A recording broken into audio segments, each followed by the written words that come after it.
de Janeiro, está chegando no ar mais um podcast do Fala Rio, um programa feito para dar voz àqueles que querem ser ouvidos. Eu sou o Milton Rangel e estou aqui para bater um papo, tocar nos assuntos que afetam a vida do cidadão fluminense num bate-papo informal, agradável, gostoso. Aqui é desse jeito. Ela, minha convidada de hoje, é idealizadora de um projeto voltado para mulheres que sofrem com violência doméstica. Também é fundadora da Secretaria Nacional de Assuntos Matrimoniais Eclesiásticos, que auxilia casais a realizarem o sonho do matrimônio. A nossa convidada de hoje é a bispa Rosilene Olímpio dos Santos. Como vai a senhora, bispa? Bem, graças a Deus, né? Quero te agradecer pelo convite de estar aqui, né? Nesse bate-papo, falando um pouco da SENAME, que é a Secretaria de Assuntos Matrimoniais Eclesiásticos. Eu queria que a senhora me contasse, né, como é comandar uma secretaria como essa de assuntos matrimoniais. Essa secretaria surgiu em 2011. E comecei, né, as pessoas me procurando para pegar gratuidade para o casamento. Como eu já era pastora, sempre trabalhei com documentação para casamento, e aí eu fui orando a Deus e nasceu a SENAME, né? Essa secretaria, porque as pessoas, quando vinham para trazer a documentação para dar entrada no civil, eu via muitas necessidades, desde o vestido de noiva, até mesmo a festa, né, a maquiagem, o cabelo. Então, eram muitas necessidades. E ali surgiu essa secretaria para estar ajudando esses casais, porque não é somente dar entrada nos trâmites, né, civil, mas também existe todo um sonho a ser realizado. E eu ouvi de uma pastora, muitos anos atrás, que ela disse, pastora Rosilene, na época eu era pastora, você não faz casamento, você realiza sonhos. E essa palavra, assim, foi uma palavra profética. Porque daí eu comecei a me empenhar mais ainda com essa secretaria e auxiliar esses noivos. Já vamos para quase 300 noivos, né? Casais dentro da secretaria, casamento realizado na praia, no terraço, até na rua eu já fiz casamento, né? E a gente está aí atingindo o máximo de pessoas, porque uma coisa que nós bem sabemos, né? Principalmente nós que somos líderes religiosos, né? Pastores, pastoras, bispas, que a família é o projeto de Deus, né? Verdade. E para a sociedade, a família ela é a pequena sociedade dentro de uma grande sociedade. Tudo começa na família. Então, se você não tiver uma família bem estruturada, uma família bem orientada, você tem uma sociedade doente. Então, comecei a investir nessa secretaria, né? Mas Deus é um Deus que realiza sonhos também. E aí sempre. Essa foi crescendo, né? Hoje eu vejo em todas as páginas do Facebook, Instagram, as pessoas curtindo. Eu vou lá ver os meus amigos em comum, tá lá a foto da secretaria, né? Os casais também que já realizaram os seus sonhos, né? E a gente está aí com essa fábrica de sonho que se chama SENAME, continuando esse trabalho. Que bom, que maravilha isso. A senhora falou num assunto que a gente de vez em quando aborda aqui no nosso podcast, de vez em quando, quase sempre, que é a questão da família, né? A família é o grande núcleo, né, de uma sociedade. Sim. Então, tudo nasce através das famílias, né? E hoje a gente vê um processo, principalmente midiático, principalmente das grandes redes de televisão, das grandes mídias do Brasil, grandes centros de mídia do Brasil, uma campanha muito grande. Claro que não diretamente, mas indiretamente para acabar com as famílias. E o projeto de acabar com a família existe há muito tempo. Existe esse projeto há muito tempo. Karl Marx já escreveu nos seus livros que a família era um câncer. Ele não usou esse termo, eu estou usando, mas ele quis dizer exatamente isso, que a família era uma coisa que tinha que ser extirpada, porque aquele comprometimento de pai com filho, com mãe, com avô, com avó, aquilo destruía qualquer organização social, segundo Marx. E nós acreditamos exatamente o contrário. Que se você não construir uma família saudável, uma família que tenha acesso às coisas, que possa crescer socialmente falando, você não tem uma sociedade, nunca vai ter uma sociedade justa e igualitária. Nunca.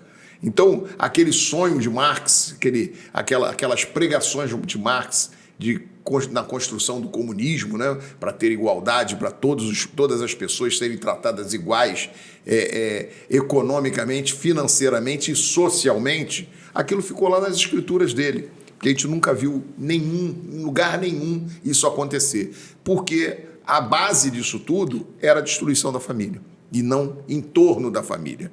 Se você constrói qualquer projeto, qualquer coisa em torno da família, com certeza você vai ter um resultado muito melhor. E por isso que me agradou muito conhecer esse projeto da senhora, que com certeza ajuda muito a isso tudo que eu estou falando aqui, a construção social, a agregação social.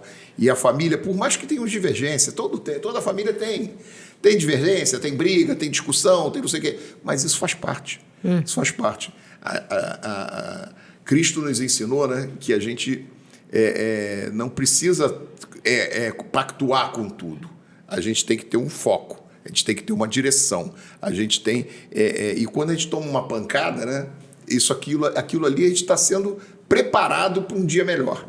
A gente está sendo alimentado para que nós chegamos lá no nosso objetivo, cascudo, como se diz na gíria popular, né? Já chegamos cascudos e prontos para enfrentar o nosso desafio, o projeto de Deus para a gente. Então, a família, sem a família nisso não funciona. E a família está no centro da Bíblia. A família é tudo, em torno disso tudo que se escreve a Bíblia. Então, eu queria falar de um outro tema com a senhora, além dessa questão da família. Eu queria que a senhora nos contasse esse seu trabalho social como bispa, né, pastoral, como ele é em relação a toda essa questão social que a gente toda essa questão de comunicação de grandes mídias, como ele interfere nesse seu trabalho. Bom, antes de entrar nesse assunto, eu gostaria de completar a sua fala quando você faz uma citação e cita Marx, né? O homem em si, ele pode defender a tese que ele quiser, né? Isso é um direito do cidadão, é um direito do ser humano, defender a tese que ele quiser. Ele pode defender até uma tese que venha contra os princípios da palavra de Deus, que venha contra os princípios da família. É um direito que ele tem. Claro. Assim como Marx também defendeu, né, a sua tese sobre a família. Mas o que diz a palavra de Deus, né, que é a verdade absoluta. Porque a tese humana, ela é uma verdade relativa. Ela muda, ela varia, mas a palavra de Deus é a verdade absoluta. Então, a família ela foi criada por Deus. Então, não tem como você desfazer desse projeto que foi criado por Deus. Ainda que você não aceite, ainda que você venha defender a sua tese sobre a família é a família de Deus e pronto, final. Não tem mais como mudar isso. É a mesma coisa, né? Tentaram fazer o clone do homem, da ovelha, tudo. E hoje você já não se fala mais nisso. Porque Deus não clonou ninguém. Deus fez todos os seres humanos mente única e corpo único. Né? Então, cada um pode falar o que quiser. Mas a família ela vai sempre prevalecer porque ela é um projeto de Deus. E todos nós, né? Dentro desse projeto de Deus, somos indivíduos, somos únicos, somos até identificados. Exato. Né? Ninguém tem a mesma identidade, não. Ninguém tem a mesma digital, ninguém é igual em nada. Podem ser pessoas parecidas, né? Mas igual ninguém é. Então, a senhora falou num assunto que temos que aceitar, coisa e tal, mas o que eu queria puxar um pouquinho mais por essa questão do Marx é que os seguidores de Marx não eram tolerantes. Pelo contrário, Os seguidores de Marx quiseram acabar com todas as igrejas. Não era só acabar com a família, era acabar com todas as igrejas. Não podia ter nenhum tipo de adoração que não fosse adoração ao sistema comunista. Entendeu? Então, a gente viu isso lá na época de Cristo, a gente teve isso também. Cristo sofreu perseguições por conta disso, que não se admitia que existisse um outro rei. O rei era o rei Davi, era o rei de Roma, era o rei da Grécia, os reis com seus deuses, e não ter um outro rei caminhando pela terra. Então, é uma questão que os marxistas sempre bateram, né? Não admitiram que tivesse alguém pensando diferente, alguém pregando alguma coisa e adorando um outro rei que não fossem eles, o sistema comunista. Então, a senhora conta para mim como funciona o seu trabalho de acolhimento, que isso faz parte de todo um processo social, de tudo que a gente está discutindo aqui. O acolhimento às mulheres vítimas de violência doméstica. Tá, nós temos um outro projeto que se chama CTMF, Centro de Terapia Emocional Minha Flor. E esse projeto, né, nós acolhemos essas mulheres vítimas de violência doméstica e com essas mulheres nós começamos a cuidar, porque é interessante que você vê vários projetos sociais aí mesmo, do governo, né, estadual, municipal, até federal, mas não é um projeto de acolhimento, né, porque você precisa acolher. Há momentos na vida de uma mulher, quando ela sofre um tipo de violência, seja ela física ou emocional, ela não tem forças para sair daquela situação. Então, ela precisa de alguém para estar do lado dela, não para dizer vai, mas sim dizer vamos, eu estou com você. Isso dá uma força para uma mulher assim, fora do comum. E nós fazemos esse trabalho, né, de acolher essa mulher, de encaminhar para psicólogo. E a gente só para e pega um outro caso quando a gente vê que aquela mulher ela já está estruturada, ela já está bem emocional, ela está empregada, porque muitas mulheres se submetem, não porque ela acha natural aquela situação, mas é porque ela não tem mesmo condições de se sustentar os filhos, né? E ela fica achando que aquilo é natural, porque vivemos numa sociedade machista, né? E isso não mudou nada, passaram os tempos, anos, e nada mudou. Nós falamos muito sobre utopia, mas, na realidade, as coisas são completamente diferentes, né? Então, eu vejo, porque eu também sou presidente de uma convenção de pastores, que se chama CONADMEB, Convenção Nacional das Igrejas e Ministros Evangélicos do Brasil. E, assim, eu agradeço a Deus todos os dias pela força que Deus tem me dado, pela sabedoria que Deus tem me dado, né? Pela postura de estar ali apacentando pastores. E não é fácil, porque muitos pastores olham para mim e dizem assim, eu não quero ser apacentado por uma mulher. Simplesmente isso. É só o fato dela ser mulher. Então, assim, eu tenho, de uma certa forma, tenho, sim, muitos pastores na minha convenção que me honram de uma forma, assim, tremenda, que não tem menor preconceito, né, por ser pastoreado por uma mulher, uma bispa, né? Muito pelo contrário, mas existe ainda um percentual que não aceita de maneira alguma. Então, essa luta, né, eu intercalei esses projetos junto com a minha posição também como bispa, como presidente de uma convenção de pastores, para ter uma luta só, né? É uma luta constante, tanto no lado espiritual, eclesiástico, como também no lado social, né?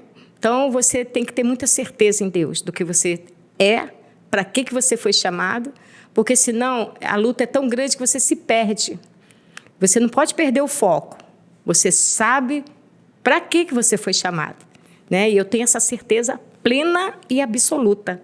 E não abro mão, de maneira alguma. E isso Deus está me fazendo vencer e as coisas estão começando a mudar, né? Agora, também,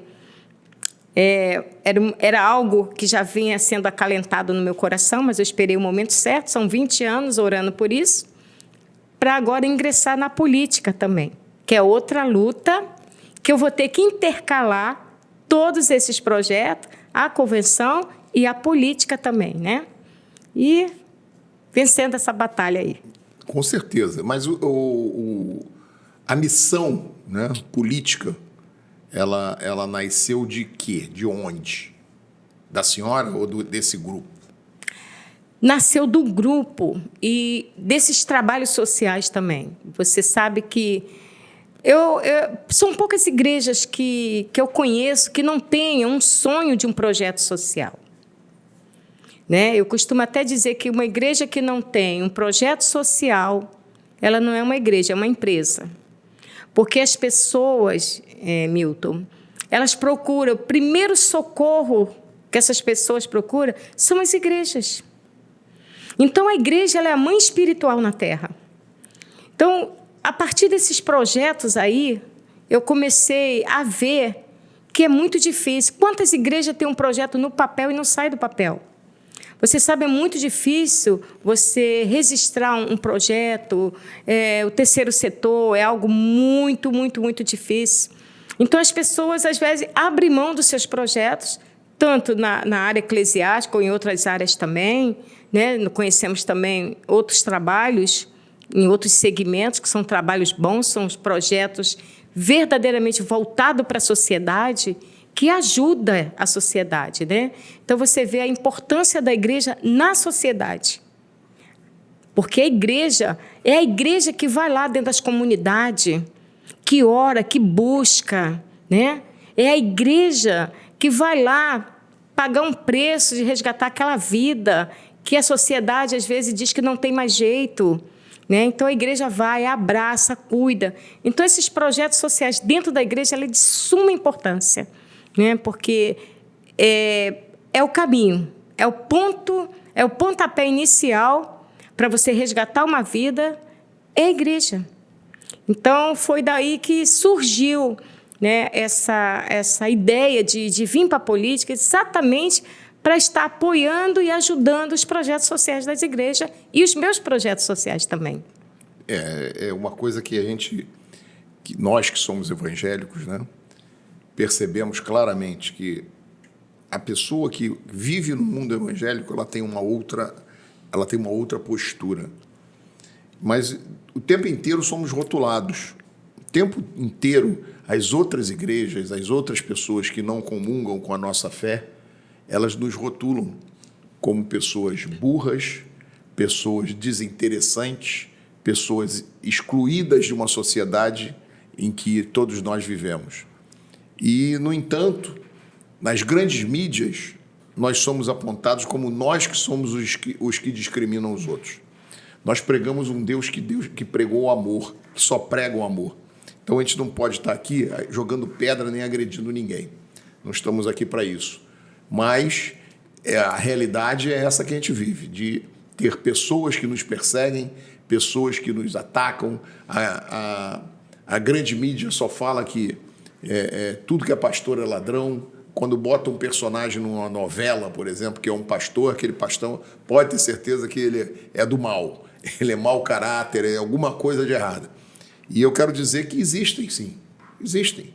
Todos nós conhecemos. Existem pastores, existem bispos, existem todo tipo de pessoa que se prestam a fazer coisas erradas em nome de Deus. Agora, generalizar isso é muita má vontade, é muita má fé, é querer, o que a gente está falando aqui, destruir a família. É mais um ataque para destruir a família. Nós não podemos admitir que os nossos pastores, os nossos bispos, os nossos apóstolos sejam colocados numa vala de bandidagem. Nós, como chegamos na nossa igreja, nós levamos palavra de fé, de esperança, de autoestímulo. A pessoa chega, às vezes, com a cabeça baixa, pensando besteira, pensando sei lá, perdido na vida. E se você largar aquela pessoa, ela vai se perder mesmo. Mas quando ela chega na igreja, ela recebe a palavra, ela recebe o estímulo, ela recebe a explicação, ela recebe a informação de que por que ela está naquela situação e que ela vai sair daquela situação. Ela tem que acreditar que vai sair. O poder da fé. O poder da fé é a coisa mais importante que a gente tem dentro da gente. E muitas pessoas não acreditam nisso e não praticam. E agora nós estamos vivendo um momento político. Nós estamos dentro de um processo político e tanto eu quanto a bispa estamos nesse projeto e recebemos essa missão dos nossos irmãos, dos nossos ministérios, dos nossos irmãos, e queríamos chamar a atenção do irmão que está assistindo isso aqui. Uma coisa é você se levar por informações equivocadas. Outra coisa é você ver quem é aquela pessoa que compactua com as suas ideias, que frequenta os seus ambientes, que vai atrás dos mesmos sonhos que você. Nós recebemos uma missão. E pretendemos usar essa missão, atender essa missão da melhor maneira possível. Nós pretendemos cumprir a nossa missão e levar para a sociedade, não só para os irmãos evangélicos, mas para toda a sociedade, o nosso conhecimento, o nosso amor, a nossa atenção, a nossa dignidade. E eu estou aqui com a bispa Rosilene exatamente nessa mesma missão. Por isso que eu questionei quais são os projetos dela, os projetos políticos dela. E eu tenho certeza que os projetos políticos dela estão casados com o interesse social. E esse trabalho, ela nunca foi candidata a nada e sempre trabalhou nessa direção. Então, é uma pessoa que dispensa cartão de visita, dispensa apresentações. Ela já tem um currículo e pessoas para dizer o que ela já fez nessa sociedade. Então, nós temos que respeitar. Bispa, nós somos hoje 40% da população. 40% da população.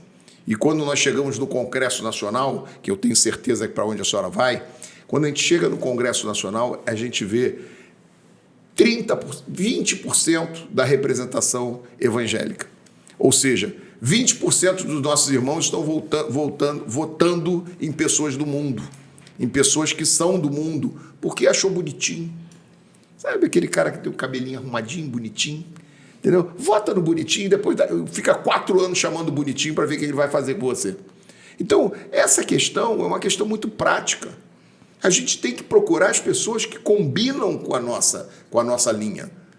Nós não podemos ficar deixando se levar por espertalhões, por gente que vai dar uma nota de R$50 para você votar, gente que vai dar uma nota de R$100, até de R$200. Eu acho que você deve pegar, porque o voto é secreto, ninguém vai saber quem você votou. Pega e vota no que você quer. E não se deixa vender. Não se venda.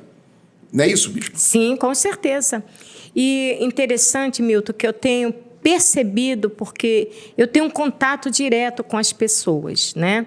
Eu gosto de fazer corpo a corpo, eu gosto de estar junto com a pessoa, né? Dentro desses trabalhos sociais, eu sempre fui, quando eu fazia algo, como, por exemplo, eu cedi uma cesta básica, quem precisa tem fome. E se a pessoa está precisando, ela não tem condições de pagar um Uber, ela não tem carro. Então, o que acontece? Você tem que fazer a obra completa. Então, eu ia levar dentro das comunidades a cesta básica. Então, eu tenho um contato direto com as pessoas. O interessante é que essas mesmas pessoas, elas usam o senso comum, porque elas não têm... hoje nós temos mais acesso à informação, porque temos aí Facebook, temos a internet, temos rede social. Uma rede social, né, que a informação só não tem quem não quer. É lógico que existe muito fake news aí, muitas coisas, digamos que... Deturpadas e destruidoras. Exatamente, né? Então, a gente tem que peneirar, tem que saber o que é certo, o que é verdadeiro. Mas eu costumo observar e eu vejo que as pessoas usam muito senso comum. Então, se falar assim, a bispa Rosilene é feia, aí todo mundo diz, é feia, vai todo mundo senso comum. Entendeu? Ninguém para um pouco para estudar, para pesquisar, para saber quem é o Milton Rangel, quem é a Bispa Rosilene, quais os seus projetos, né? Porque eu costumo dizer que eu não vim para fazer, eu já faço. Eu já faço há 22 anos trabalhando ali, sol e chuva, né, abraçando pessoas. Já chegaram pessoas, mães, com os filhos no tráfico. Bispa, pastora, pelo amor de Deus, ore por mim. Eu abraçar aquela mãe e ver a dor que aquela mãe estava sentindo no momento, porque ela achava que seu filho estava no colégio e ele não estava, ele estava na boca de fumo com um fuzil, entendeu? Então, eu sei o que é essa dor. Eu sei o que é essa dor. Então, eu abraçava aquela mãe e falei assim, vamos vencer essa batalha juntas, de dobrar o joelho, de orar com ela, sabe, de ungir. Ele foi preso, ungir a roupa dele, e hoje vejo esse jovem trabalhando, estudando, querendo fazer um vestibular para a faculdade. E isso aí não tem dinheiro que pague, isso aí não tem, sabe, isso aí não tem. Eu costumo dizer que o ser humano, ele não tem preço, ele tem valor. Agora, nós é que precisamos lapidar essas pedras e ver o valor, né? Eu não vou consertar o mundo, não vai mesmo, quem vai consertar o mundo é Jesus. Mas se eu fizer a minha parte, você fizer uma, e toda a sociedade fazer, tanto na política como na economia, na educação, todo mundo fazer uma parte, com certeza nós teríamos um mundo melhor. Isso é fato. Com certeza, Bispa, com certeza. E essa questão que a gente está falando também, dos ataques à família, né? Como é que ele chega na sua sociedade, como ele chega na sua comunidade, como ele chega na sua igreja? Olha, geralmente as pessoas, quando me procuram, elas me procuram para casar, mas não têm condições de pagar os trâmites no cartório, né? Porque é necessário fazer o civil. Existiam algumas pessoas que falavam, não, porque não precisam casar no civil. Falei, não, olha só, o casamento, ele foi constituído por Deus e santificado por Jesus no Canaã da Galileia. Mas você tem que fazer os trâmites civil, porque se você pegar um termo religioso e tirar o seu passaporte, você não vai conseguir. Então, o casamento ele é válido quando ele é o religioso com efeito civil, né? Então as pessoas chegam nessa necessidade, porque não tem dinheiro para pagar os trâmites, tudo, onde a gente começa ali a orientar as pessoas, e ela vem com uma visão do casamento, a visão da sociedade em qual nós estamos, que o casamento é uma instituição falida. Eles vêm com essa visão, somente para casar no civil, para tirar o fundo de garantia, para receber isso, para fazer a inscrição da casa própria, mas eles não vêm com uma visão do que é essa instituição linda e divina, a qual eu sou apaixonada. Por isso que Deus me presenteou com essa instituição, né? Com esse projeto, porque Ele sabe como eu sou apaixonada por casamento. E quando eles vêm somente nesse propósito de se beneficiar de alguma forma, eu começo a mostrar para ele uma outra visão que é o casamento, né? A importância da família. Depois da salvação, nosso maior patrimônio na terra é a família. Então, quando eu começo a mostrar para ele que realmente a sociedade ela é errônea, ela erra, está errada nessa visão. E eles começam a ter uma visão diferenciada. E o interessante é que muitas pessoas que chegam, elas nem frequentam uma igreja. Eu quero que a senhora faça porque não tem igreja nenhuma. Hoje eu vejo pessoas que se casaram, estão dentro de uma igreja, congregando, estão felizes, estão prosperando, né? Porque a prosperidade, quando a gente fala em prosperidade, as pessoas pensam logo em dinheiro, né? Muito dinheiro, né? Mas o apóstolo Paulo era próspero, mas ele não tinha nem dinheiro. Então, a prosperidade não é somente em dinheiro, porque às vezes as pessoas têm dinheiro, mas não é próspero, não é feliz, né? Então, toda essa visão dentro no segmento da palavra de Deus e dentro do que Deus me deu dentro dessa secretaria, onde eu tenho orientado, tratado essas pessoas, e hoje eu vejo os noivos, né, bem-sucedidos, empresários, pastores, que eu já fiz casamento de pastores, hoje estão ministérios lindos lá com a esposa, sabe? E eu fico muito feliz com isso. Que bom. Essa é a sociedade que a gente vive, né? Esses ataques são constantes. A gente tem uma passagem recente na sociedade e em que a gente viu uma violência contra uma menina de 11 anos. Sim. Nós já tivemos oportunidade de conversar, nós dois, sobre esse assunto, né? E isso foi uma coisa que me marcou muito nos últimos tempos aí. Porque foi um absurdo tão grande, capitaneado pela mãe e pelo Ministério Público do Estado de Santa Catarina, se cometeu um homicídio sem culpados, homicídio sem réus, porque contrariaram a determinação de uma juíza que foi contra o aborto, para colocar aquela criança de 11 anos em risco, em tanto risco, porque dizia que a gravidez dela era de risco, mas com tanto risco quanto se ela tivesse feito o seu parto normal. Quer dizer, se ela tivesse feito o parto cesárea com uma criança que naquela época já tinha 7 meses, ela teria essa criança normalmente com o mesmo risco que teve para fazer o aborto. Porque a única diferença é que fazer o aborto, eles matam essa criança no ventre e depois tiram ela morta. É a única diferença. Que a outra, a criança sairia viva e poderia ser doada para uma família que está louca para ter um filho, que não tem filho, mas a mãe perversa, né, obrigou a filha a submeter aquele aborto. E o Ministério Público deu aval para isso. Porque usou-se o argumento do estupro. Usou-se para cometer esse crime, usou-se a bandeira do estupro, que hoje os movimentos feministas e os movimentos antifamília dizem que meu corpo, minha decisão. Esse é o lema delas, das feministas antifamília. Então, isso é uma questão de que, logo que saiu essa questão, a primeira coisa que eu fiz foi perguntar isso. Mas quem é o estuprador? Onde está o estuprador? Naquele momento eu não sabia da história. Eu só vi que se deu muita ênfase ao aborto, por ser um estupro, mas em momento nenhum, nenhuma mídia, nenhuma televisão levantou quem era o estuprador. Se ele já estava preso, se estavam buscando ele, se estavam à procura do estuprador, se perguntaram à menina quem era o estuprador, se levantaram a questão do estupro.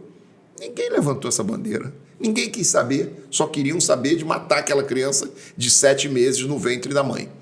Só queriam fazer um aborto desnecessário. E depois veio à tona a verdadeira história, que era um relacionamento da filha de 11 anos com o filho do padrasto de 14 anos que gerou aquela criança. Ou seja, não houve estupro, houve sexo consentido por pai e por mãe, dentro do seu teto. Tanto que essa menina de 11 anos, essa criança de 11 anos, não mora mais com o pai e com a mãe. Ela hoje está num abrigo. E ninguém fala disso. Botou-se uma pedra, se defendeu a bandeira da liberação do aborto, se matou uma criança para que essa bandeira fosse levantada e ninguém fala disso. Continuam levantando essas bandeiras imorais, antissociais e antifamília. A senhora sabe disso, a senhora viu, sentiu isso na pele e isso com certeza repercute dentro da sua igreja. Sim, sim. As pessoas... quando eu também fiquei sabendo desse caso, né, foi muito comentado, foi um caso que chocou, né? É algo assim repugnante, uma coisa assim inaceitável mesmo. Mas veja bem, a sociedade ela tem uma parcela de culpa em tudo isso que está acontecendo. Porque essa criança, até mesmo dentro do judiciário, as leis que são aprovadas, o nosso país é o país que mais tem leis. Mas essas leis, ela funcionam de uma forma superficial. Não é ali, realmente, é logo que não é o Código de Hammurabi, não é isso, né? Mas ela precisa ser mais rigorosa. precisa ser cumprida. É igual a Lei Maria da Penha, entendeu? Ela é boa, ela funciona, funciona. Com certeza, mas ela precisa ser revista, atualizada, mais rigorosidade ali naquelas leis, porque essa criança, Milton, ela sofreu foi 2 abusos. Foi o abuso de ser violentada, né?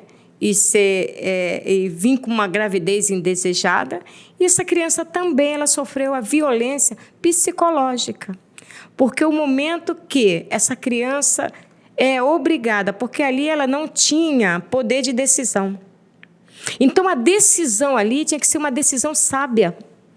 Tinha que ver o que era melhor para aquela criança, né? Ela gerou. Eu sou mãe também, sou vó. E a gestação de uma mulher é algo que, desde o início, o feto, ou a mãe já conversa com o feto. Ele ainda não é um bebê, ele é um feto. Mas já conversa e já sente. Então, você vê o que essa criança passou por decisões erradas da sociedade, da justiça, né, que não viu esse lado. Porque hoje as pessoas estão muito frias e calculistas. Elas veem o que é melhor para elas. Vai dar ibope, vai ser bom, né? Mas ela não vê o lado do próximo. Como Jesus disse que nós precisaríamos amar ao nosso próximo como a nós mesmos. Então, a dor dessa criança tinha que ser a dor de todos ali, que tomaram essa decisão. Porque uma decisão errada, ela tem consequências drásticas. E foi o que aconteceu com essa criança, né? Porque ela sofreu 2 violências, a violência física e a violência emocional. E viu a sua filha, né, ser tirada do seu corpo. Ser tirada. Sua filha, seu filho. Sim. A gente não sabe o sexo. Seu filho ser tirado do seu corpo sem vida. Quer dizer, sendo assassinada no seu útero. Sim. Então, isso foi um choque muito grande para mim. Isso foi uma coisa que me incomodou muito. E por isso a gente tem que ter bons legisladores para que essas leis não dê essa brecha. Porque a juíza sabia de todo o processo corria em segredo de justiça. Então, a juíza sabia o processo e negou o aborto. Mas veio o Ministério Público do Estado de Santa Catarina e usou aquele aborto, usou aquilo para levantar como uma bandeira feminista. E obrigou o hospital a fazer o aborto. Chegou num hospital, junto com a mãe da criança, de manhã cedo, e quando a gente chegou meio-dia, a gente já sabia que a criança tinha sido abortada. Mal explicado, tudo mal explicado. Mas esses são os ataques, bispa, que a gente sofre, que a sociedade sofre, que a família sofre e que a gente não pode se calar. Por isso que é muito importante, estou reforçando aqui, é muito importante que você, na hora de se decidir democraticamente, se decida por pessoas que realmente compactuem com os seus ideais. Compactuem com as suas ideias. Eu não quero que nenhum defensor de aborto me acompanhe nessa minha missão. Eu não quero que nenhum defensor de agressões, de perseguições, acompanhe-me na minha missão. Eu quero que aqueles que pensam como eu, aqueles que são conservadores, que defendem a família, que são contra o aborto, que são contra a ideologia de gênero nas escolas, que são contra a escola compartidarizada. Todos aqueles que são contra isso, me ajudem na minha missão. Agora, aqueles que são a favor de alguma dessas coisas que eu falei, precisa não. Estou precisando de você, não. Eu preciso ter uma sociedade mais igualitária, Exato. Sociedade que realmente se respeite como família. Então, uma das coisas que nos agride muito, quer dizer, me incomoda também muito, é a questão do movimento LGBT. O movimento LGBT vulgarizou o símbolo do arco-íris. Uma coisa tão bonita, tão natural, tão bonita, foi vulgarizado. Hoje, se você vê um arco-íris em qualquer lugar, vai achar que ali tem um movimento LGBT. Então, o arco-íris, né, é um símbolo de aliança. Né? Então, é o símbolo da passagem da época do caos na Terra, né, para um novo tempo. Então, a gente vê as pessoas que defendem a naturalidade, que defendem que é homem, que é mulher, sendo atacado. E aí os movimentos LGBTs são para contra a homofobia. Mas eu não sou homofóbico. Eu não sou racista. Eu não sou homofóbico. Eu não sou discriminador de ninguém. Eu só não quero isso para mim. Sim. Eu não tenho isso para mim.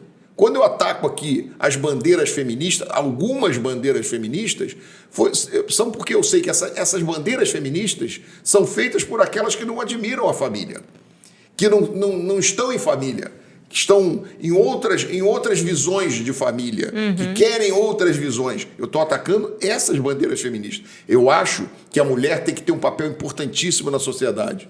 Eu acho que a mulher é desvalorizada na sociedade. Eu acho que a nossa sociedade é machista, sim. E que a mulher precisa ter um melhor emprego, a mulher precisa ter igualdade de direitos, a mulher precisa ter igualdade de tratamento social para que ela chegue aonde qualquer um pode chegar. E não guardar alguns nichos sociais para os homens e deixar a mulher fora. Essas bandeiras eu levanto também. Essas bandeiras eu estou junto. Agora, me chamar de homofóbico porque eu não concordo com o movimento LGBT, me chamar de homofóbico porque eu quero comemorar o Dia dos Pais e o Dia das Mães nas escolas dos meus filhos, Sim. É não entender do que a gente está falando. Porque contra a violência seremos sempre. Já disse que o nosso Deus prega o amor. Exato. Então, eu que sou adorador, eu que sou um homem adorador, eu não posso fugir disso. Então, eu não vou atacar ninguém por qualquer coisa, por opção sexual, por cor de pele, por religião. Se você tiver uma religião diferente da minha, se você tem um credo diferente do meu, na minha prática não existe isso. Esses ataques não existem, não é isso, Bispo? Sim, com certeza, né? Porque a primeira atitude, Newton, é você respeitar. É você ter respeito pelo ser humano, né? Você respeitar a minha religião, você respeitar a minha fé, porque fé é alguma coisa que não se vê, se tem. Então, você não pode julgar algo que você não está vendo. Então, as pessoas têm esse hábito de atacar as pessoas. Ah, se você gosta de vermelho, então você não está comigo. Entendeu? Porque eu gosto de azul. Não é assim. Ah, se você é flamenguista, você não está comigo, porque eu sou Botafogo. Não, eu sou fluminense. Né? E eu não sou nada, eu sou de Jesus.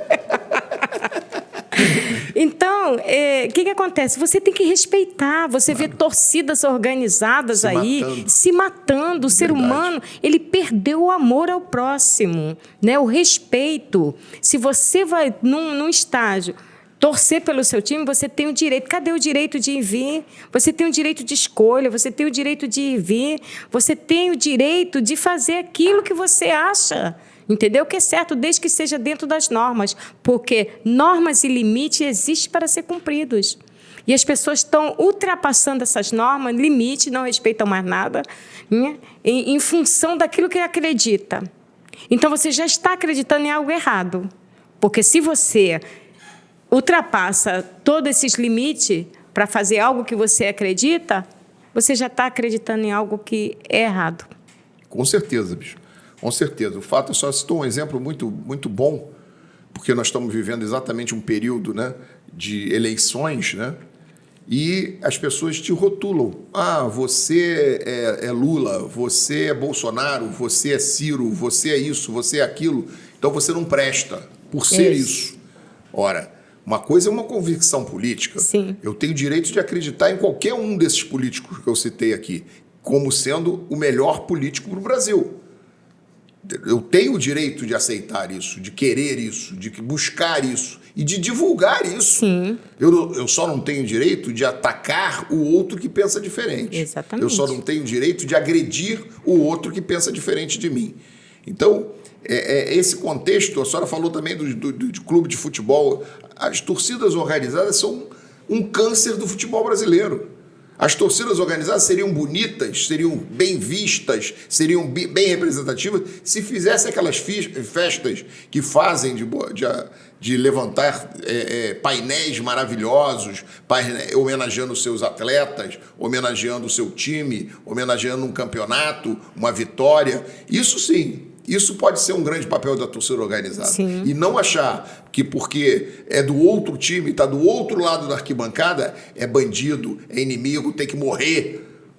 Essa política, essa discriminação, essa violência não leva a gente a nada.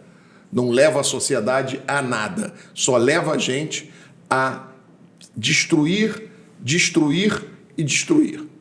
Bom, você gostou do papo? Eu também gostei. O papo estava muito bom, né? Mas agora a gente tem que encerrar. Está no nosso final. Então, eu queria pedir, bispa, para a senhora fazer as suas considerações finais. Quero agradecer aqui esse momento super agradável, né? Esse momento muito bom, onde a gente pôde conversar, né? Trocar essas ideias e também apresentar, né? Para todo o público que vai nos assistir, está nos assistindo, né? Esses nossos projetos, porque nós estamos aqui para fazer o que é certo, né? Nós temos conhecimento de causa naquilo que nós estamos fazendo, né? Então, foi muito bom estar apresentando essa secretaria, apresentando os nossos projetos políticos, né? E eu estou muito feliz também com essa parceria. Como eu falei para você, que não é uma parceria, é uma aliança. Aliança. Porque Deus é um Deus de aliança. De 3 cordas. Né? Exato. Né? Deus é um Deus de alianças, né? E a aliança que ele fez com Abraão são os frutos que nós estamos colhendo hoje. Verdade. Então, eu estou muito feliz. Estou ali na Pavuna, com o meu povo maravilhoso na Pavuna, todo o Rio de Janeiro, né? De joelho dobrado, que são motivos das minhas orações. E aí, para estar vencendo aí essa batalha e ajudando o nosso povo. E estaremos juntos. Porque verdadeiramente as pessoas estão muito sedentas. Tanto sedenta de Deus. Eu costumo dizer que a terra geme. E a palavra de Deus diz lá em Provérbio que quando o ímpio governa, a terra geme e a terra está gemendo, né? Mas quando o justo governa, o povo se alegra. Então, a minha bandeira e a tua bandeira, Nilton, é fazer esse povo se alegrar, nem que seja um pouquinho. É isso mesmo, bispa. Você gostou dessas palavras? Você gostou desse encerramento? Você gostou da bispa Rosilene? Divulga isso. Viraliza, como se diz aí nas redes sociais do nosso podcast. Mostra para as pessoas o que é bom para a sociedade, o que é a visão de bom para a sociedade que nós temos, do que nós achamos que deve ser feito nesse caminho político. Vá nas nossas redes sociais, acompanhe as redes sociais da bispa Rosilene, acompanhe as redes sociais do missionário Milton Rangel e você vai saber lá como nós pensamos. E aí você se decide por conta própria, não deixa decidirem por você, não. No mais, eu queria agradecer a senhora, bispa Rosilene, por estar aqui comigo e agradecer a essa equipe maravilhosa e dizer para vocês, daqui a pouco a gente volta. Deus abençoe.